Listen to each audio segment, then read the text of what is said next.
আমাদের অনেকেরই অভিযোগ থাকে, একটা অভিযোগ বিভিন্ন সময় আমাদের কাছে আসে যে আমরা আল্লাহ তাআলার কাছে অনেক কিছু চাই, আল্লাহ তাআলা আমাদের কথা শুনে না। আল্লাহ তাআলা এই কাছে এত মোনাজাত করি, এত দোয়া করি, কিন্তু আমাদের দোয়া কবুল হয় না। এখন কথা হচ্ছে, আপনি যদি নিয়ম না মেনে নিয়ম বহির্ভূতভাবে দোয়া করেন বা নিয়মের ধারে কাছেও না যান, দোয়া কবুল হবে কিভাবে? সব কিছুর তো একটা নির্ধারিত নিয়ম আছে। দোয়া কবুলের জন্য পূর্ব শর্ত হচ্ছে রাসূল পাক সাল্লাল্লাহু আলাইহি সাল্লামের উপর দরুদ শরীফ পড়তে হবে। হাদিসে পাকে এসেছে, হযরত ওমর রাদিয়াল্লাহু তাআলা আনহু বলেছেন, দোয়া করার সময় রাসূল পাক সাল্লাল্লাহু আলাইহি সাল্লামের উপরে দরুদ শরীফ পাঠ করা না হয়, সে দোয়া আসমান এবং জমিনের মধ্যখানে ঝুলন্ত অবস্থায় থাকে, তার একটু অংশ আল্লাহ তাআলার কাছে পৌঁছে না। এখন একটু নিজেরা প্রশ্ন করেন, দোয়া করার আগে এবং পরে দরুদ শরীফ পড়ছিলেন কিনা? একটু প্রশ্ন করেন নিজেকে, দেখবেন আপনি যদি ভুল থেকে থাকে তাহলে ভুল সংশোধন করে নেবেন। আল্লাহ তাআলা আমাদেরকে শিখিয়ে দিয়েছে কিভাবে দরখাস্ত করতে হয়, দোয়া করতে হয়, অ্যাপ্লিকেশন করতে হয়। সূরা ফাতিহা আপনি খেয়াল করেন, আলহামদুলিল্লাহি রাব্বিল আলামিন। দোয়ার শুরুতে কি করবেন? শুরুতে আগে তো দরুদ শরীফ পড়বেন, অবশ্যই দরুদ শরীফ পড়বেন। তারপরে কি করবেন? এই যে সূরা ফাতিহায় আছে, সমস্ত প্রশংসা আল্লাহর জন্য যিনি বিশ্ব জগতের প্রতিপালক। অর্থাৎ আগে দোয়া করার আগে দরুদ শরীফ দিয়ে শুরু করে তারপরে আল্লাহ তাআলার প্রশংসা করবেন মোনাজাত করার সময়। তারপরে আল্লাহ তাআলার গুণ কীর্তন করবেন যে আর রহমানুর রহিম, আপনি দয়াল, আপনি দয়ালু এবং অসীম দয়ালু। মানে আল্লাহ তাআলা যত রকমের গুণগান আছে আপনি আল্লাহ তাআলার প্রশংসা করবেন। তারপরে আস্তে আস্তে আস্তে আস্তে একটা সময় যে আপনি আল্লাহর কাছে বলবেন যে আল্লাহ আমার এটা দরকার, এটা দরকার, এটা দরকার। হ্যাঁ, আপনি নিজের জন্য চাওয়ার আগে আপনার ভাই বোন, আত্মীয় স্বজন, আপনার পাড়া প্রতিবেশী তাদের জন্য চাইবেন, তারপরে সবার শেষে নিজের জন্য চাইবেন। একে অপরের জন্য হিংসা করলে হবে না, যদি হিংসা, আল্লাহ তো মনের খবর জানে। তারপরে নিজের জন্য চাইবেন, নিজের জন্য চাওয়ার পরে আবার দরুদ শরীফ পড়বেন, নবী পাক সাল্লাল্লাহু আলাইহি ওয়াসাল্লাম দরুদ শরীফ পড়বেন, বেজু সংখ্যকবার পড়েন।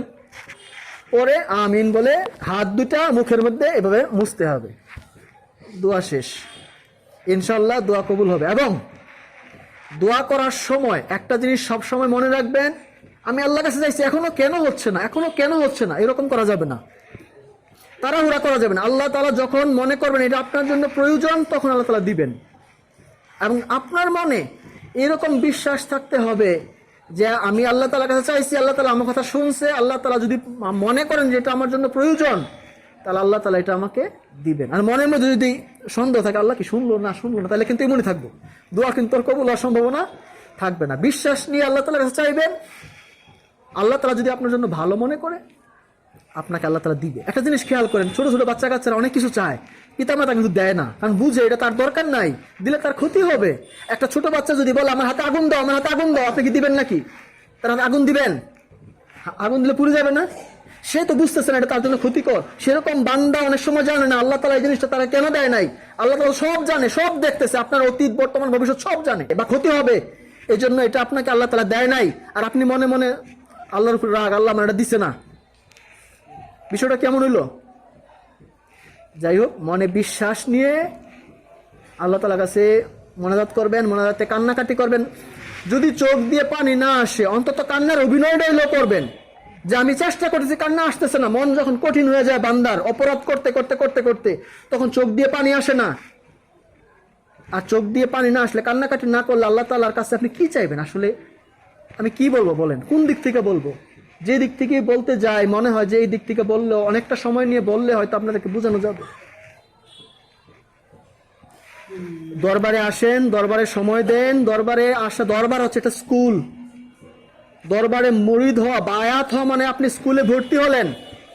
এখন আপনি শিখবেন আল্লাহ তাআলার সাথে কিভাবে আপনি যোগাযোগ করবেন, রাসূল পাক সাল্লাল্লাহু আলাইহি ওয়াসাল্লামের সাথে কিভাবে যোগাযোগ করবেন। দরবারে বায়াত হলেন, তারপরে বাড়িতে যেয়ে ভুলে গেছেন, বছরে একবার আসলেন। তার মানে স্কুলে ভর্তি হওয়ার পরে পরীক্ষার সময় যে হাজির হওয়ার মতো ফাঁকিবাজ স্টুডেন্ট, পরীক্ষার সময় ফেল, সব দোষ স্যারের নাকি? স্কুলে যে আমি যাই নাই, বা স্কুলের বারান্দা দিয়ে ঘুরে আমি আইসা পড়ছি, দোষটা কার? দরবারে আসছেন, দরবারে আসার কাজ হচ্ছে আসবেন, শিখতে হবে, এবং সেইগুলো শিখে যে নিজের জীবনে বাস্তবায়ন করতে হবে, তখন যে আপনার সফলতা। স্কুলে ভর্তি হলেন, ভর্তি হয়ে যদি চিন্তা করেন আমি A+, গোল্ডেন A+ পাইয়া পাস, 33 হতে পাইতেন না আপনি, তাই না? না, যদি পড়াশোনা না করেন। পাশের তো পরের কথা। যাই হোক, আপনারা বিরক্ত হন না আমার কথা, আমি কথাগুলো বলতেছি আপনাদের ভালোর জন্য। আমার কাজ হচ্ছে আপনাদেরকে বুঝাইয়া দেওয়া, মানা না মানা এটা আপনাদের দায়িত্ব। জোর করে মানানো আমার কাজ নয়, বা এই দরবারের কাজ জোর করে মানানো না, আপনাকে শিখায় দেওয়া, আপনাকে বুঝাইয়া দেওয়া। আপনারা বিরক্ত হন না। আসসালামু আলাইকুম ওয়া রাহমাতুল্লাহি ওয়া বারাকাতুহু।